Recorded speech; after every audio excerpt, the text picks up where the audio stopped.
Hallelujah, Hallelujah.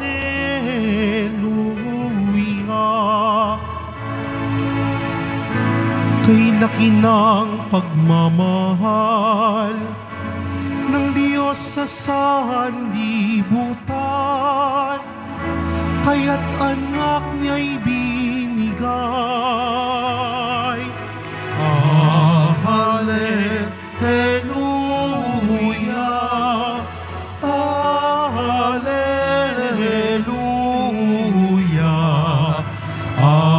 Hallelujah, Hallelujah.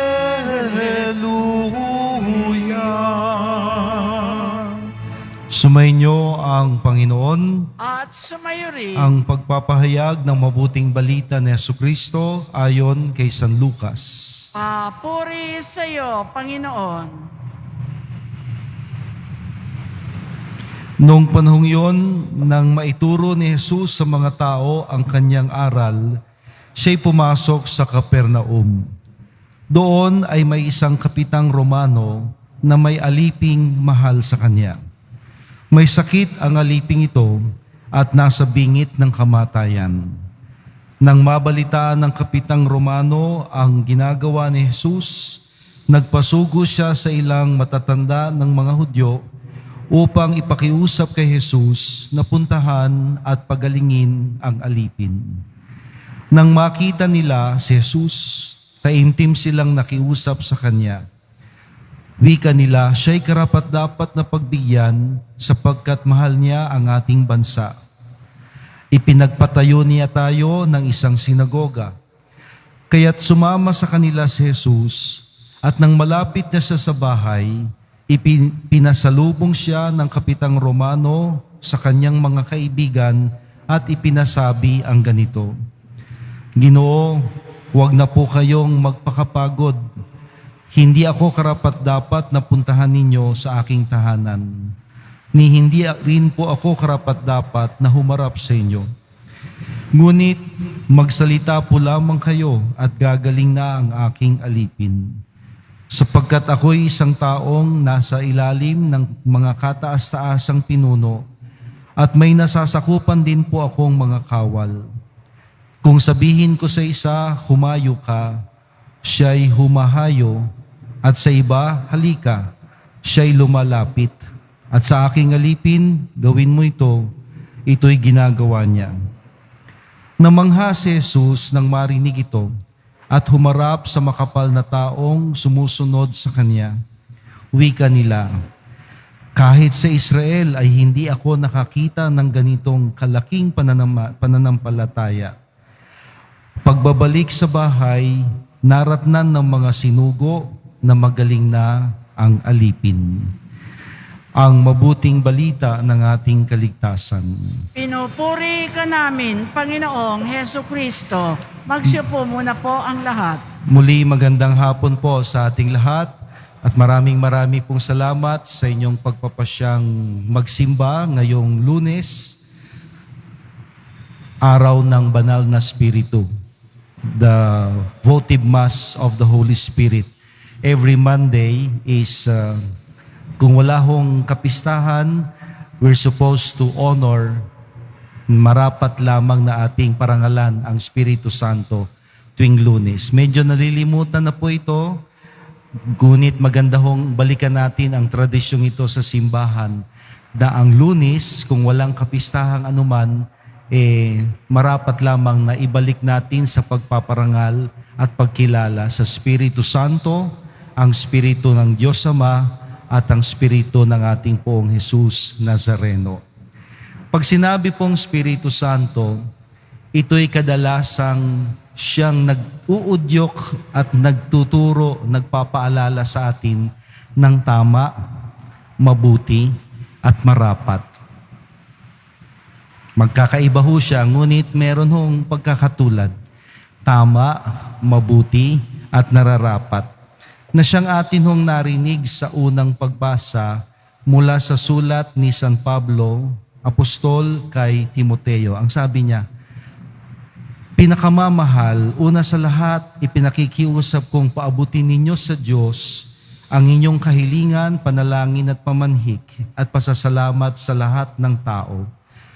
Gayon din ang ginawa ninyo para sa mga hari at mga may kapangyarihan upang makapamuhay tayo ng tahimik, payapa, marangal at may kabanalan.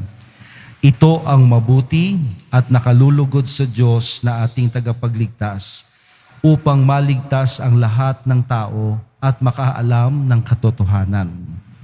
Ito ho yung tinutukoy kong tama, mabuti at nararapat na siyang udyok ng Espiritu Santo, Espiritu ng Diyos Ama at Espiritu ng ating Pong Jesus Nazareno na ibinigay, tinanggap ho natin nang tayo'y binyagan.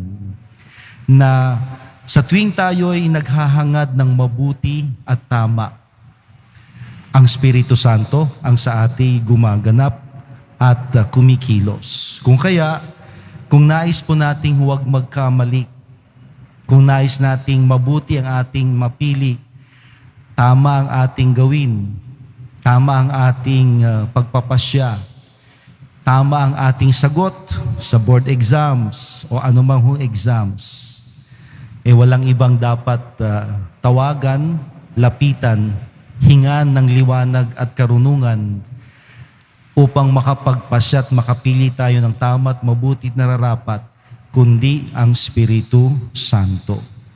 Kaya nga ho, among the students, among those who are taking the board exams, will be taking the board exams, sana huwag niyong kakalimutan na laging magdasal sa Espiritu Santo.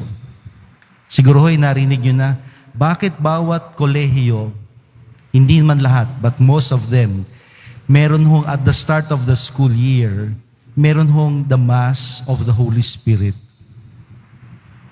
Narinig niyo na ba yon? Hindi man tayo galing sa Catholic school. O kaya, kung kayo man ho'y graduate ng isang Catholic school, bakit ba at the start of the school year, merong Mass of the Holy Spirit? Ano yun? Para saan? Wala lamang magawa sila para palabasin na tayo ay nasa isang Catholic institution, may Mass of the Holy Spirit? Hindi ho. Ito ho'y sadya. This is purposely done upang hingin ang liwanag, karunungan, tama't mabuti na ating gagawin all throughout the year sa tulong ng Espiritu Santo, ang Espiritu ni Jesus at ang Espiritu ng Diyos Ama.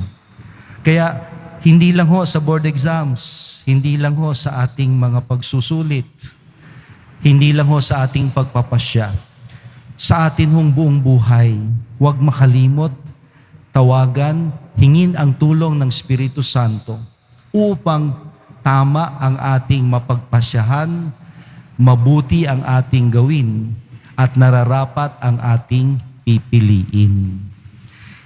Kung atin hong babalikan ang ebanghelyong binasa ko mula kay San Lucas, ito rin ho ang nakapaloob sa ating narinig. Isang Romanong kapitan, Roman centurion, hindi Hudyo, Romano, ang nagpasyang humingi ng tulong kay Jesus na pagalingin ang kanyang alalay, kasambahay, katulong, alipin. Kung tutusin, anong kinalaman niya? Anong pakialam niya kay Jesus? He is a centurion. He is a non-believer. Hindi siya Hudyo. At anong pakialam niya? Anong kinalaman niya sa kanyang alipin? May something ba sa kanila? Meron na tayong ganyang iniisip. Hindi ho. Sadya sigurong mayroong kabutihan sa kalooban at katauhan ng kapitang Romanong ito na nag-udyok sa kanya na kahit alipin lamang niya, ipinakiusap niya kay Jesus na hindi niya kakilala, hindi siya isang Hudyo. At nakiusap sa iba, nagtiwala sa iba, pwede bang ipakiusap niyo kay Jesus? Siya nakilalang kilala sa pagpapagaling at mga himala, na pagalingin naman niya ang aking alipin. At hindi lang ho doon nagtapos. Hiyang-hiya nga po itong Romanong ito. the Roman centurion, kapitang Romano, na humarap kay Jesus. Siguro'y talaga siyang guilty sa dami niyang kasalanan at nahihiya siya na isang Romano haharap sa isang kilalang mabuting Hudyo. Kaya't hindi siya humarap kay Jesus, nagpasabi na lamang siya sa Panginoon sa pagtitiwalang ang Panginoon ay pakikinggan ang kanyang kahilingan. Ang nasa sa kapitang Romano ay masasabi nating udyok pa rin ng Espiritu Santo. Na nagpasya siya ng tama na makilala ang pagka-Diyos at kabutihan ni Jesus na isang Hudyo at nagmalasakit siya sa kanyang alipin na may sakit, nag-aagaw buhay. At hindi doon nagtapos. Ipinakita rin ng Romanong kapitan na sabihin lang ni Jesus ang kataga, ito'y makapangyarihan ng makapagpapagaling sa mga may sakit, even at a distance. At ito ang nakita ng Panginoon nang makita niya ang lalim ng pananampalataya ng isang hindi Hudyo, isang Romano, ang malasakit ng Romanong ito sa kanyang alipin at ang pagtitiwala ng Romanong ito sa kanya nang may buong pagpapakumbabang kinikilala na siya'y hindi karapat-dapat ni humarap kay Jesus na makapangyarihan, iginawad ng Diyos ang kagalingan sa kanyang alipin. Ano ho ang mensahe nito para sa atin? As I've said, kapag tayo ho'y nasa, tawag ho natin dyan dilemma. Alam niyo yung dilemma? Yun hong dalawang bagay na kailangan nating magpasya. Tama ba ang gagawin ko? Itong mali. Sangang daan. Yan ho ang mas popular. Meron nung awiting sangang daan. Kailangan kang magpasya. Ikaw na nasa sangang daan. Anong pipiliin ko? Itong tama o itong mali? Itong masama o itong mabuti? Itong para sa akin o para sa iba? Para hindi ho tayo magkamali na laging tama, mabuti at nararapat ang ating mapili, mapagpasyahan, gawin, manalangin sa Espiritu ni Jesus at Espiritu ng Ama, ang Espiritu Santo, upang ang kabutihan ng Diyos ay sa atin manahan at tayo'y maakay papalapit sa Diyos na puno ng pagmamalasakit at magandang pagtitinginan sa iba. Hingin po natin sa panalangin. Dagdag ho ninyo, literally, na sa atin nung pagdadasal at pamiminto sa mahal na Poon, huwag kalimutang manalangin din sa kanyang Espiritu, ang Espiritu Santo, upang sa lahat nating pagpapasya, sa lahat nating gagawin, sa lahat nating mga hahangarin, ang tama, mabuti at nararapat ang ating piliin upang ang biyaya ng Diyos ay sa atin manahan at sa atin mapasapiling.